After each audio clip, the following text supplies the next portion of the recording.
الحجاب ماشي لباس، ماشي لابسة واحد اللباس يعني مستور صافي، راه هذاك هو الحجاب. ودير يعني اللي بغات، راه صافي راه محتجبة، ما يمكنش. لابسة لباس مستور وتغوت في الزنقة، تقابح مع الخضار، تخرج عينيها في الناس، تقدر تخاصم مع شي واحد في الزنقة، تضارب معاه، تقدر تتناتف مع شي وحدة كاع، تقدر تركب في الموطور وتسوق الموطور وغادي وتدور، تقدر دير اي حاجة. ولكن محتجبة كتسمى محتجبة، وراه ما هذاك اللباس المحتشم هو واحد الجزء بسيط من الحجاب، المنظومة ديال الحجاب.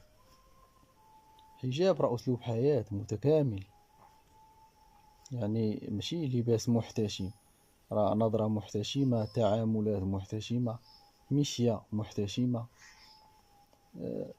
تعامل هو، يعني هو أسلوب حياة متكامل، منهاج.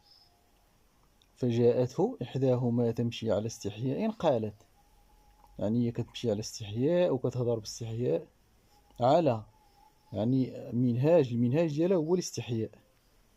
يعني الحجاب هو الاستحياء، انها تخلي المنهاج ديالها في الحياة هو الاستحياء، هذا هو الحجاب. وما شحال من وحدة راه لابسة حوايج مستورين ولكن ما عندها حتى علاقة بالحجاب، بالاستحياء. وكاينة اللي غادية على الاستحياء ولكن خاصة داك اللباس يكون محتشم. هادشي اللي كاين. يعني الحجاب هو منهاج حياة.